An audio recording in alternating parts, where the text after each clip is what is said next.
What's up, YouTube? Tonight's video, I'm going to walk you through all my purchases of the month of February 2015. So February is a shorter month, so this video is actually probably going to be a little shorter than my average video. I have a lot of things that I picked up this month that are coming in the mail, so probably next month's video will be quite good. Stay tuned for that. But this month's video I have a little bit less than my average to show you guys, but still some pretty cool pickups, so let's get on with it. The first thing I picked up this month, and I've actually got it a couple months ago, it's just my first time showing it off, is my new shirt, which is something that's very cool to me because I'm a huge Taito fan, and this is a representation of one of the Japanese Taito arcade cabinets called the Egret 2 that's very popular. These are known as candy cabinets sometimes. And this is something that I got another shirt from 1cc Shirts, which I called out in last month's video. And this is one that I thought was really neat because, again, just being a huge Taito fan, it was a very cool tribute and something that probably not a whole lot of gamers would know about, but definitely a cool thing that they did. So wanted to call out the shirt. I thought it was very cool. My only gripe is it's white. I don't really like white shirts, but I'll get over it. Alright, so let's move on to some games. We'll start off with Sony systems first tonight. So first thing I'm going to go over is a couple games for the PlayStation 1. And the first of those is an upgrade. I had a disc-only copy of this before, but I managed to get a complete one this month. And that is Echo Night. This is one of the kind of rarer horror games, I guess, for the system. And I don't know, I haven't tried it yet, but I've heard some good things about this. The next one I got is another very obscure game for the PS1. This is one that I have been looking for and I just never see. This is actually a 4-disc game, so it must have quite a bit of video in it, and that is Kudelka. The interesting thing about this is this was developed by SNK, and definitely a far cry from their typical Neo Geo fighting type games. So very cool to get this. Pretty excited about that one. Let's move on to the PS2 next. And the first game I got for PS2 is Shadow Hearts from the New World, and just a neat game in the Shadow Knight series, or Shadow Hearts series, excuse me. There's quite a few of these in the PS2. I think there's 3 or 4 of them. I don't have them all yet, so cool to get another one of those. The next one of these is a game I had the import version of for several years, and played through most of it in Japanese, but actually I think I probably want to play this again now that I can fully read the menus on it, and that is Magic Pengel: The Quest for Color. Just a cool Taito game. You get to draw your own monsters and then battle them kind of Pokemon style. But the creativity part, which I'm kind of lacking at, is pretty neat if you're a good artist and you want to create your own characters. It's a very unique title. So cool that this got a US release. I had the Japanese version before this even came out, and there is actually a sequel that we got on the PS2 as well in the US. So pretty cool game. The last game I got for PS2 this month is Chaos Wars. Don't know much about this one, just picked it up. I noticed that it has characters from Atlas Games, Red Games, and Idea Factory, and Aruze Games. So some kind of combining of forces with many of the obscure RPG developers in Japan. But kind of a neat game, I think, so we'll see how that is. Next thing I got some games for was the PSP. And the first one of these is an all-time classic compilation. That is Metal Slug Anthology. I do own this on the Wii and the PS2, but I thought it'd be cool to have a portable version of this as well. So pretty cool to pick that up. Next thing I got for the PSP is an Atlas game, and that is probably a little hard for me to pronounce, but I think it's pronounced Gungnir or Gunnir, something like that. So yeah, another strategy RPG from Atlas and Sting. So kind of neat to get that. The last one of these is the reason that this video is being made tonight and not around noon time, which is what I was planning to make this video. I've been playing this for the last few hours, and this game is fantastic. It's another compilation game. It only was released in Japan, and that is the PC Engine Best Collection. It's the Soldier Collection. So it's all about the Star Soldier series shooters that were released on the Japanese PC Engine. We got some of these on the US TurboGrafx, but not all 4 of these. So just to kind of go over the games that are included, Super Star Soldier is the first of these. We did get a US release of that one. It's a pretty good game. The second one we did not, and that is Final Soldier. That one, it's okay. It's not as good as the first game, and definitely not as good as the one that followed it. So probably not a big deal that one got skipped over for US release.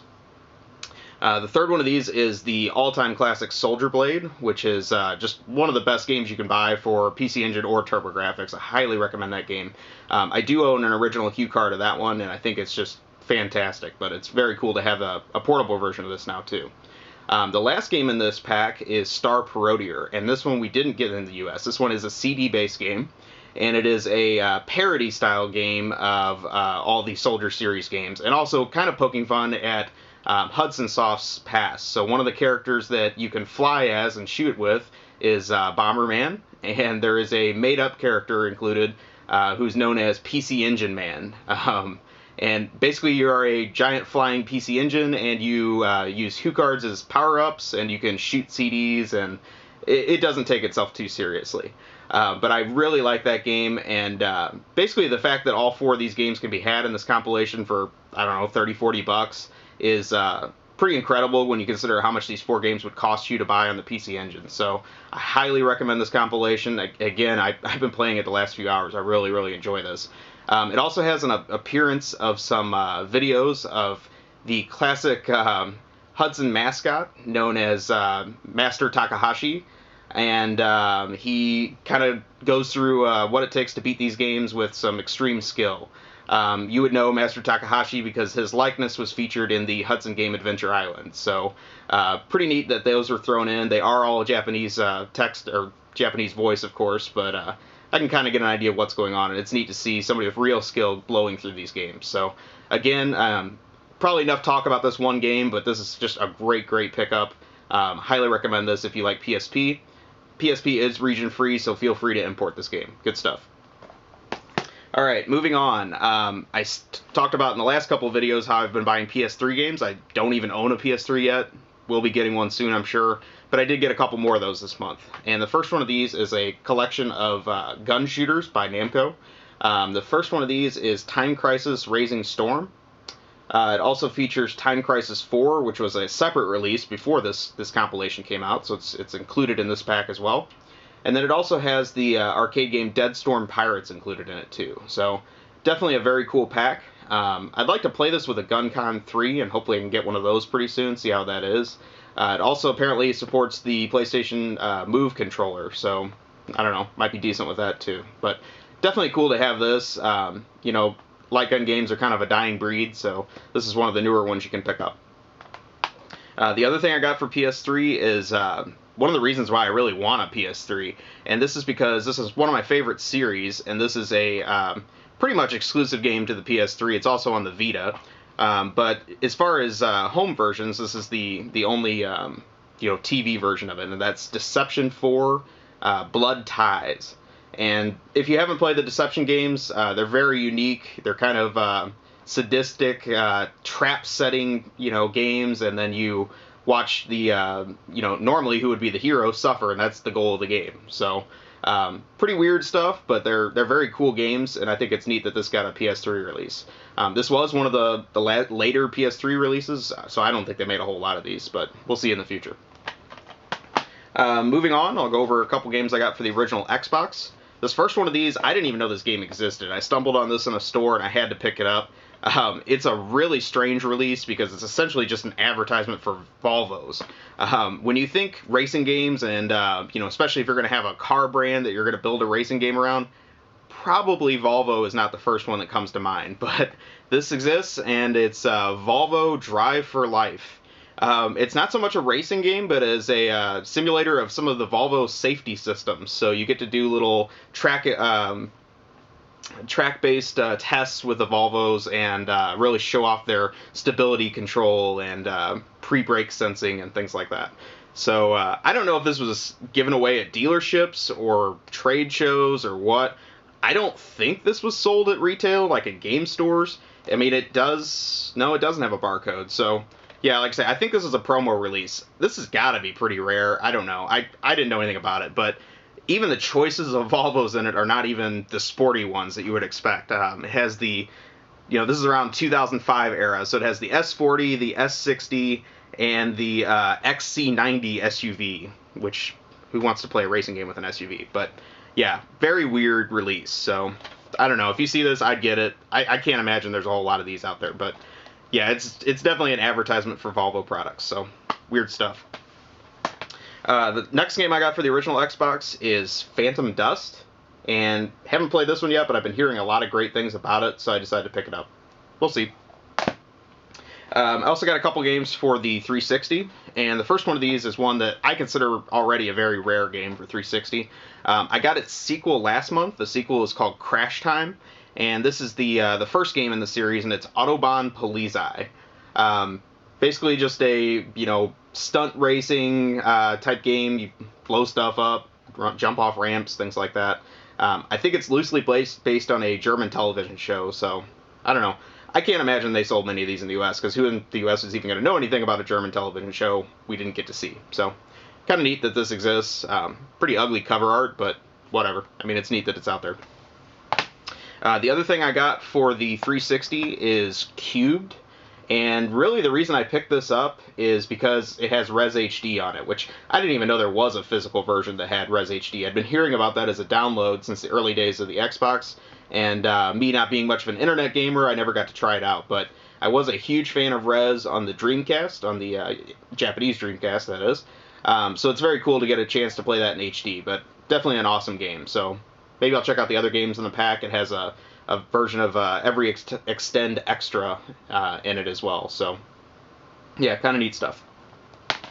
Alright, moving on to Super Nintendo, where I didn't make very much progress on my collection at all this month, because I got one game for it, and that is Toddlers. One of the reasons I wanted this game is because, if you see here, it actually supports the Super Nintendo mouse. It's one of about, 8 or 10 games that support the mouse, so kind of neat to get that at least.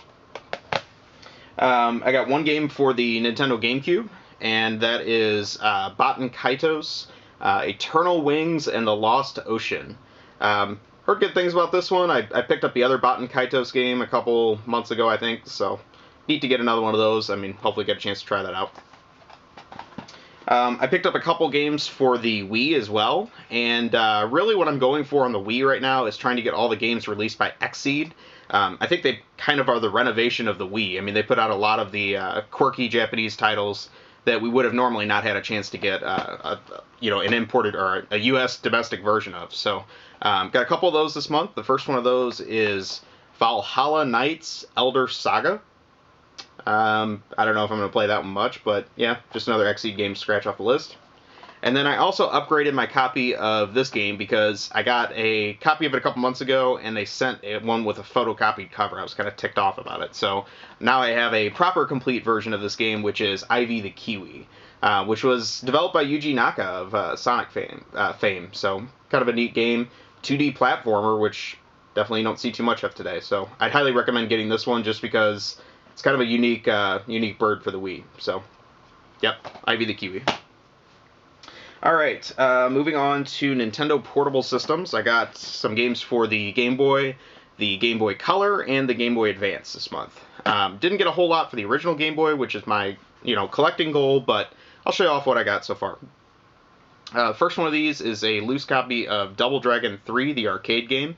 I think most people recognize Double Dragon 3 is not the pinnacle of the series, and I haven't played this one, but I can't imagine the Game Boy version's much better, because I have played this on the NES and the Genesis, and not very good. So, I don't know. We'll see how it is. The next thing I got for the original Game Boy is a complete copy of Ms. Pac-Man, and definitely do like Ms. Pac-Man. I don't know if the Game Boy would be my first choice to play it on, but neat to have that at least. Then I got a couple games for the Game Boy Color, and the first one of these is X-Men Wolverine's Rage. I did play this one quite a bit. I thought it would be pretty good. Actually, I read some good reviews of this. It's got some serious issues. I don't know, the level design is very bland, and the platform jumping is super precise with bad controls, so not exactly a great game. One of the things I noticed, like right off the bat in the first level, is Wolverine has to stop to claw a trash can in half, rather than just jumping over the trash can. And if you're trying to tell me that Wolverine is going to get stopped by a trash can, I think your game's got issues right off the start. So, I don't know. I was hoping for a little more for this one, but whatever. I'll move on. The next thing I got for Game Boy Color was also quite disappointing, but I didn't really pay much for this, so I just thought I'd give it a shot. And we all know that Flintstones games have a tendency to be pretty rare, such as like Flintstones 2 on NES. The original Taito Flintstones game on Game Boy is pretty rare, the Genesis one they made, and also the Super Nintendo one. This one's not a Taito game, but I also think this is probably one of the rarer games on the Game Boy Color. So something about Flintstones games, they just have a tendency to be rare. I'll show you this one, and that is the Flintstones Burger Time in Bedrock. What this is a thinly veiled and licensed, new version of Burger Time, the arcade classic. Unfortunately, the slowdown in this might be even worse than the original Burger Time, and so I can't recommend this one either. It's just really, really a poor game, really, the way they made this. So I don't know. They were pretty lazy. It even has like load times in between the levels. It's kind of sad, really, but weird that this exists. I don't really know what the Flintstones and hamburgers have to do with each other, but whatever. It's out there. Next, I got one game for the Game Boy Advance that is also complete, and that is a Natsume title I've been looking for a while. I haven't had a chance to play this one, but I do want to put some time into this because it looks pretty cool. And that is Sema, I think it's how it's pronounced, Sema the Enemy. I don't know, you don't see this game very often at all, so I think this is cool to get complete. Next, I got a couple games for the Nintendo DS, and this first one is another quirky game I was kind of looking for. Haven't tried this one yet either, but I don't know, I've heard pretty good things about that. And that is 999, or it's known as 9 Hours, 9 Persons, and 9 Doors. Just kind of a very weird game, but overall I think. So, I don't know, hoping to get a chance to try this out. The next game I got is also for the DS, and it is probably one of the rarer and more desirable games for the DS. I stumbled on this one, it was just kind of a lucky find, but that is Avalon Code. And this is another one of the Marvelous or Xseed games for the DS, so cool to get that. Alright, the next system I'm going to show you guys is the Sega Genesis. And I picked up a ton of Genesis games the last couple months. This month wasn't as much, but I did get quite a few more boxed games for my collection. So the first couple of these are just boxed. The rest of them are going to be complete. A couple of these are upgrades from ones I had before, so I'll kind of show where I'm going with that. Really what I'm going for with the Genesis is a complete collection of all the renovation games and with boxes and manuals. So I'm slowly making progress towards that because some of those are actually really tough to get. The first thing I did was I upgraded my cartridge-only copy to a boxed copy. I still need a manual for Ease 3, and I think this is a very cool-looking box. If anyone knows where to get a manual for this, please let me know, because I'm definitely on the look for that. The next thing I did was actually the same thing with another renovation title, and that was upgrade my cart to a boxed copy. I still need a manual for this one as well, but that is for Exile. This game was also released on the Turbo CD, so I don't know. Probably the Genesis version isn't the better version of those two, but kind of neat that it's on the Genesis. As I said, the rest of these are going to be complete, so I've got the first Streets of Rage game. Some reason just never owned this. I've got 2 and 3, but I never owned the first one, so cool to get that. This next one is Battletoads, and I was hoping for better from this. I've had the NES version of this forever. I really do like this game on the NES. The Genesis really doesn't add much to it. The music's actually probably worse, and I don't know, some of the graphics, they seem like they took shortcuts on it, so maybe it's a little more colorful, but overall the graphics, it's not pushing the Genesis by any means, so maybe it was rushed, I don't know, but I was hoping for a little more of this. I thought it might be like the super deluxe version of Battletoads, but it's not really, so whatever, moving on. This last game, I got a boxed copy of it last month and showed it off probably in last month's video. This month I found a manual for it, so I'm going to show it again because now it is complete, and that is Vapor Trail, another renovation game. It's a very cool shooter. Some horrible digitized voice in it, though. This next one is another renovation game. I thought I had the cartridge. It turns out I didn't own this game at all. So this is officially, I now have at least all the renovation cartridges with by picking up this game. But this is complete, and I'm very happy to get a complete copy of this, because this is actually probably one of the rarer renovation games to find. But that is Sol Dice, or Sol Dice, I don't know how you say that. This is a very, very difficult shooter. I mean, I was giving this a play through this month, and you don't even get a bomb. I mean, it's ridiculous. The power-ups are very minimal. There's no bomb button. It's just, wow, like hard as nails shooter. So I don't know. If you really want a challenge, check this game out. You can also get this game on the Sega CD. It's renamed Solfice or Solfiace. I don't know how you say it. But that one's much, much cheaper. So if you want this game and just at least give it a shot, get the Sega CD version. This next one I got is actually a very cool and hard to find truly complete game for the Genesis. This was another upgrade for me, and that is Captain America and the Avengers. So why this one is the ultimate version of this game is, if you look here, this was how it was originally sold, was with a collector's pin inside. Make sure you guys can see that.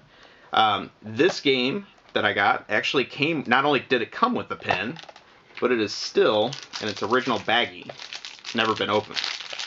So I will show you that, but it's a very cool, hopefully that's focusing, very cool pin of Captain America. And I thought that was a neat bonus, so cool to still have that in the original bag. Otherwise, it's complete with the manual and everything too, so very happy to get that scratched off the list. I think that's a neat little pack. Next one's another upgrade. I upgraded to a complete copy, and that is High Seas Havoc. Very cool Data East game. Next is a upgrade to a complete copy. I needed the manual for it. I got one this month. And that is another renovation game. It's El Viento. Definitely one of their cooler games. Very unique. And finally, one more upgrade to a complete copy, another renovation game. I like this one a lot too. It's a very cool tank shooter, and that is Granada. So highly recommend checking that one out. It's not one of the more expensive renovation games either, which is kind of nice. Alright, keeping with Sega systems, I got 2 games for the Sega CD. Neither of these are anything too special, but I just decided to get them because they were cheap. First one of these is Cliffhanger, and the second one is Heimdall. Alright, so the last system I got some games for this month is the Sega Saturn, and I was glad to get a few of these knocked off my list, because as I've said in prior videos, I am going for a full set of US Sega Saturn games. I'm down to about 60 more I need, so very cool to get some of these knocked off the list, because some of these are some of the better titles on the system. The very first one of these is Shining the Holy Ark, and very happy to get this one. I think it's some pretty cool artwork on this one, so neat to have this. This next one is a Data East fighting game, and that is Dark Legend. I think it's one of the more obscure games on the Saturn. Then we have a first-party title, and that is Dark Savior, which is one of the earlier releases. Next is Skeleton Warriors. Don't know much about that one. Next is WWF in Your House. And finally, the last 2 are games that I had disc-only copies that I've now upgraded to complete ones. So, first one of these is one I'm very excited to get because it is a Taito game. It is Galactic Attack. It's one of their best shooters they've ever made. Very cool to have this. Ignore the ugly Acclaim logo on there, but it is actually a Taito game. Very cool to have this. So, neat to get that one. And last one of these is Sonic Jam, which is kind of an expensive compilation to buy considering all that's on it. You get Sonic, Sonic 2, Sonic 3, and Sonic & Knuckles from the Sega Genesis. Outside of that, there's like a new 3D world they built to walk around in, but it's not actually a game. So it's kind of a chintzy pack when you consider some of the Sonic compilations that have come out since then. It doesn't even feature Sonic CD, which is probably the best one of this early era. So whatever, but need to get that scratched off the Saturn list. So that wraps it up for games, but I'm going to show you guys a few other things I got this month, gaming related. I did a video of a trade that I did with Crack Lotus, who is a YouTube awesome user, and I made a separate video of that, so you guys can check that out. I'll put a link up for that, but he traded me quite a few NES and Game Boy manuals, so that was very cool. Thanks a lot for that. And then I also got a couple other manuals and things like that on my own. First one of these is a demo disc, and that's for a game that I've always wanted to buy. I just don't own it yet. But it's Steambot Chronicles, and I don't know, Atlas demo discs, I don't think they're very common, so just kind of stumbled on this and I thought it was cool. Next is some manuals for the original Game Boy, and I got manuals for Gargoyle's Quest, Lock and Chase, which is a cool Pac-Man clone, Q-Billion, Revenge of the Gator, Bo Jackson, and then a couple manuals for the original NES that I needed. First one of these is for X-Men, which is a horrible, horrible game. And then the next one is for a game that I really do like. It's one of my favorites on the NES, and that is Kickle Cubicle. Highly recommend that game. It's a neat action puzzle game. And then last manual I picked up is a manual for Star Fox for the Super Nintendo. The other thing I got this month is a stack of old Game Fan magazines. And I don't know if you guys have checked those out on eBay, but they actually go for quite a bit of money. I got these all really cheap. And Game Fan magazine was kind of known as the magazine for the hardcore back in the pre-internet days. They covered import games back then, which was really unique. And they kind of covered some of the more obscure games that were out there. I also think that we talk about Game Fan, though, with a little bit of rose-tinted glasses, because after going back and reading some of these, the writing in these is kind of poor. It's a little bit whiny. They don't really nitpick games too hard, but they did do some very cool and bold covers for games on their magazine. So this is actually my favorite cover of the ones I picked up, and that is for Burning Rangers on the Saturn, which is a great but also a very obscure game for the time. This was not a very big hit at all, and for them to put this on the cover, I think was pretty bold. So I will give Game Fan credit for doing stuff like that. I'll kind of run through the rest of these. They're a random mix. They're not in any kind of order or anything like that, but it's mostly issues from, I think, 96 to 98. So N64, PS1 era type stuff. So we have the Burning Rangers cover. Then we have Turok 64. Quest 64. They probably regret putting this on the cover. This is an awful game. Then we have MDK. Mortal Kombat 4. Legacy of Kain, or Blood Omen Legacy of Kain. Mischief Makers. This is another pretty obscure game, and neat that they put this on the cover. And then finally, Wave Race 64. So, neat to get these. I mean, like I said, I was hoping the writing in them would be a little bit better. I like collecting old game magazines. I mean, anytime I can find these, I'll try to pick them up. Usually I get things like, EGMs, old Game Pros, Game Informers, if I get some of the really early copies of that. Things like that. They're just neat to have. But, sometimes the ads are one of the best reasons to get them. One of these had an ad for the game Socks the Cat, which I don't know, was a canceled game about Bill Clinton's cat in the White House, and the cat had to take over for some spies or something like that. I don't know. It was canceled, but neat that they made a nice full-color ad for it, and I think a proto of that game exists. So anyway, getting off on a completely different topic, but I'm going to wrap up for the month. Hopefully take a moment. Please like, comment, subscribe. Let me know what you think. And I'll be back next month with another pickups video. And have a great day or night, wherever you are. I'll talk to you guys soon.